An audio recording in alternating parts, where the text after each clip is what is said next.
আসসালামু আলাইকুম, আশা করি সকলে ভালো আছেন।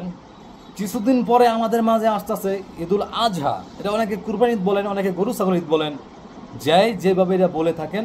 তো সবাই আশা করি বুঝতে পারছেন। এখন মূল বিষয়টা হচ্ছে এই ঈদটা কেন্দ্র করে অনেক চাঁদাবাজ, লুটপাট, ডাকাত, চোর উৎপাদন হবে।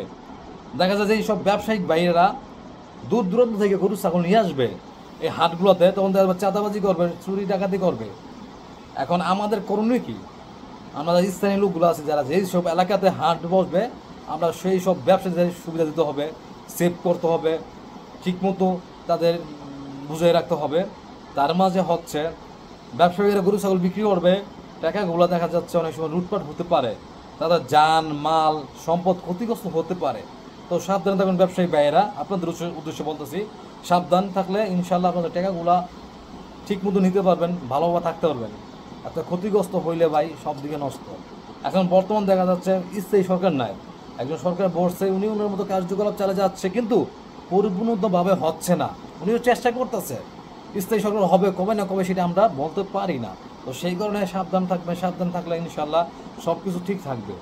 আর যেসব এলাকাতে হাটগুলো বসবে সেই সব এলাকাবাসী বা কমিটিবাসীদের বলবো, আপনারা অবশ্যই সতর্ক থাকবেন।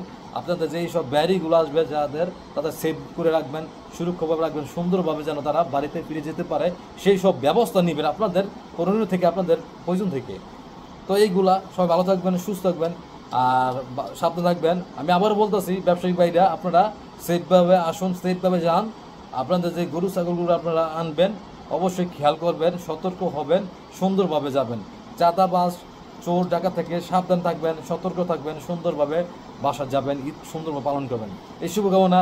আল্লাহ হাফেজ, বেস্ট অফ লাক। আসসালামু আলাইকুম রহমতুল্লাহি বারাকাতুহু।